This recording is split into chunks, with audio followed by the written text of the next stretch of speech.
53 question में ये पूछ रहा है कि वो क्या स्टेटमेंट है जो कि प्रिसाइजली डिफाइन करती है कैरेक्टरिस्टिक ऑफ प्रोटीन मेटाबॉलिज्म को फॉर एनर्जी। ठीक है, तो इसका जो आंसर है ना वो डी है। जो अमाइनो एसिड का आर ग्रुप होता है ना वो वेरिएबल होता है। ठीक है, ये जो आर ग्रुप होता है ना ये वेरिएबल होता है। अगर अमाइनो एसिड के पास हाइड्रोजन हो इस रेडिकल ग्रुप की जगह तो वो जो अमाइनो एसिड है ना वो कहलाएगा ग्लाइसिन।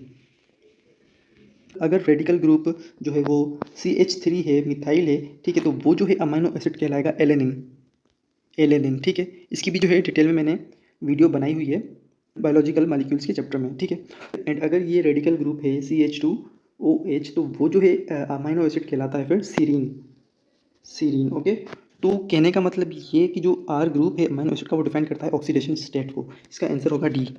अच्छा, 54 जो क्वेश्चन है ना वो हम पेपर पे सॉल्व करते हैं। पेपर पे जो है आप अच्छे से समझेंगे। तो अभी इस सवाल को सॉल्व करते हैं। इसमें ये पूछ रहा है कि एक मेन है जो कि हेमोफीलिया से है, यानी उसको जो है हेमोफीलिया है, उसकी जो है शादी हो गई है एक नॉर्मल वुमन से। ठीक है, who is not a carrier, यानी कि वो जो वुमन है वो नॉर्मल है, सिर्फ मेन ही जो है वो डिफेक्टेड है, यानी इसमें ही जो है हेमोफीलिया का जीन है। ओके, तो इसमें परसेंटेज पूछ रहा है इनके ग्रैंड सन्स की कि उनमें कितनी परसेंट जो है हेमोफीलिया मौजूद होगी, उनमें कितनी परसेंट जो है हेमोफीलिया उनको अफेक्ट करेगी अगर इन दोनों की जो डॉटर है ना वो शादी करे एक नॉर्मल मैन से। तो इसको जो है सॉल्व करते हैं प्यूनेट स्क्वायर की हेल्प से। सबसे पहले तो हमें इनका जीनोटाइप निकालना आना चाहिए। जो डिजीज्ड मैन है उसका जीनोटाइप क्या होगा, X small H and Y. ये जो स्मॉल एच है ना ये शो करा है कि ये जो मैन है इसको हेमोफीलिया है। हेमोफीलिया क्या है, एक्स लिंक्ड रिसेसिव है, यानी एक्स क्रोमोसोम के ऊपर इसका जीन होगा। ठीक है, रिसेसिव जीन। और इस वुमन का होगा XX कैपिटल H, यानी कि ये जो वुमन है ये नॉर्मल है। तो सबसे पहले तो इनको क्रॉस करवाएंगे with the help of Punnett square. तो ऊपर की तरफ जो है मैंने नॉर्मल वुमन का जीनोटाइप लिखा है और साइड से जो है मैंने जो मेन है जिसको हेमोफीलिया है उसका जीनोटाइप लिखा है। ठीक है, जो है आपस में क्रॉस होंगे। ये जो है X कैपिटल H आएगा और दूसरा यहाँ से आएगा X स्मॉल h। ठीक है, ऐसे ही जो है ऊपर से फीमेल से एक आएगा और दूसरा मेल से आएगा। सेम ऐसे ही जो है X जो है फीमेल से आएगा एंड Y कहाँ से आएगा, मेल से आएगा। ठीक है, जो ये मेल है ना ये वाई वहाँ से आएगा, वाई क्रोमोसोम। सेम ही जो है एक्स क्रोमोसोम वुमेन से आएगा एंड वाई क्रोमोसोम मेन से आएगा। ओके, तो X capital H and X small h दो हैं and X capital H and Y दो हैं, यानी 50% ये होंगे एंड 50% ये होंगे। तो लिख लेते हैं हम X capital H and X small h कितने हैं, 50% हैं and X capital H and Y कितने हैं, 50% हैं। लेकिन हमसे सवाल में क्या पूछ रहा था कि अगर इस मैन एंड इस वुमेन की जो डॉटर है, ठीक है, वो डॉटर है वो अगर नॉर्मल पर्सन से नॉर्मल मैन से शादी करेगी तो कितने परसेंट चांसेस होंगे उनके ग्रैंड सन्स में। तो अब देखें ये डॉटर है, ठीक है, XX किसको शो करता है, फीमेल का क्रोमोसोम शो करता है। ये जो डॉटर है ना इनकी कोई भी एक इनमें से ले लो, ये जो है नॉर्मल मैन से शादी करेगी अब। ठीक है, तो इसका जो जीनोटाइप है अब नॉर्मल मैन के जीनोटाइप से क्रॉस करते हैं with the help of Punnett square. यहाँ पे मैं ऊपर की साइड में इनकी डॉटर का जीनोटाइप लिखता हूँ। ठीक है, एंड इस साइड से जो है मैं नॉर्मल मैन का जीनोटाइप लिखता हूँ। कैपिटल H यानी कि नॉर्मल है बंदा, जो मेन है वो नॉर्मल है। अब जो है इनको क्रॉस करते हैं। एक्स क्रोमोसोम एक फीमेल से आया, इनकी डॉटर से आया एंड दूसरा जो है मेल से आया। सेम जो है एक्स कैपिटल H एक मेन से आया एंड एक्स स्मॉल h जो कि कैरियर है वो फीमेल से आया। सेम ही जो है एक्स कैपिटल H जो है फीमेल से आया एंड वाई जो है मेन से आया। एक्स स्मॉल h कहाँ से आया, कैरियर वुमन से आया। ठीक है, एंड ये जो वाई है ये मेन से आया। ये जो है नॉर्मल डाटा है और ये जो है कैरियर डाटा है।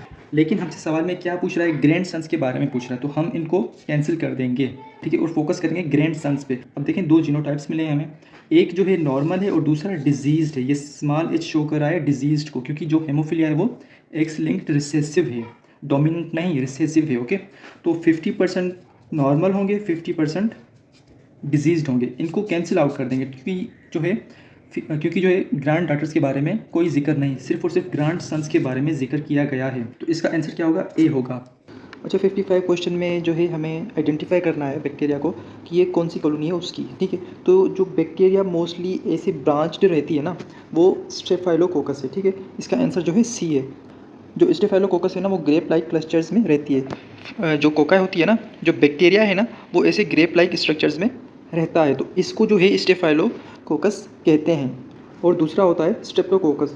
जब बैक्टीरिया की ऐसे चेन होगी ना तो तब वो कहलाएगा स्ट्रेप्टोकोकस। Now 56 question. अच्छा, इसमें chlorophyll A and chlorophyll B का जो है कलर पूछ रहा है। ठीक है, तो इसका जो आंसर है वो ए होगा। क्लोरोफिल ए जो होता है वो ब्लू वायलेट होता है और जो क्लोरोफिल बी होता है ना वो येलो ग्रीन होता है। क्वेश्चन नंबर 57, तो इसमें ये पूछ रहा है अगर सीक्रेटिन हार्मोन उसकी प्रोडक्शन ब्लॉक हो जाए तो नीचे दी गई जो एंजाइम्स हैं उन सब पे इफ़ेक्ट ज़रूर होगा, ठीक है। लेकिन वो कौन सी एंजाइम है जिस पे इसका इफ़ेक्ट कोई नहीं होगा, तो वो है पेप्सिन। कैसे, अभी देखते हैं। जो सीक्रेटिन हार्मोन होता है ना, सीक्रेटिन हार्मोन क्या काम करता है, सीक्रेटिन जो होता है ना, ये पेनक्रियाटिक बाइकार्बोनेट को इंक्रीज़ करता है। पेनक्रियाटिक बाइकार्बोनेट को क्या करता है, इंक्रीज़ करता है। आप सबको पता है कि जब बाइकार्बोनेट इंक्रीज़ होगा तो पीएच जो है वो भी इंक्रीज़ होगी, ठीक है। यानी एसिडिक से बेसिक की तरफ पीएच जाएगी, ओके। तो सीक्रेटिन हार्मोन क्या करेगा, पेनक्रियाटिक बाइकार्बोनेट को इंक्रीज़ करेगा। तो इससे क्या होगा, इससे ये होगा कि जो कीमोट्रिप्सिन है वो भी जो है अपना काम करेगी,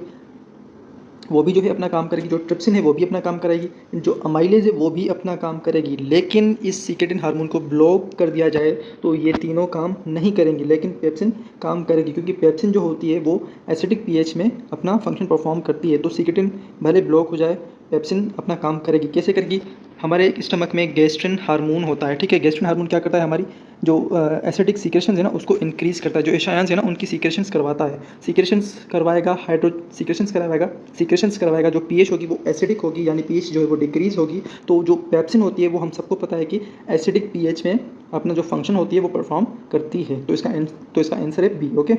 58 क्वेश्चन में ये पूछ रहा है कि वो कौन सा ऑर्गेनील है जो कि लाइट एनर्जी को कन्वर्ट करता है केमिकल एनर्जी में। अब फोटोसिंथेसिस आपके माइंड में आया होगा, बिल्कुल सही आया है। फोटोसिंथेसिस में क्या होता है, लाइट एनर्जी जो है वो कन्वर्ट होती है केमिकल एनर्जी में, यानी वो चेंज होती है एटीपी एंड एनएडीपीएच में, ठीक है, एनएडीपीएच में, okay, pH, okay. Light energy है वो केमिकल एनर्जी में कौन कन्वर्ट करता है, क्लोरोप्लास्ट कन्वर्ट करता है, ठीक है। अब क्लोरोप्लास्ट में दो चीज़ें आ जाती हैं, grana and thylakoid membrane. Light dependent reaction तो आपने पढ़ा होगा, लाइट डिपेंडेंट रिएक्शन में क्या होता है, लाइट एनर्जी कन्वर्ट होती है केमिकल एनर्जी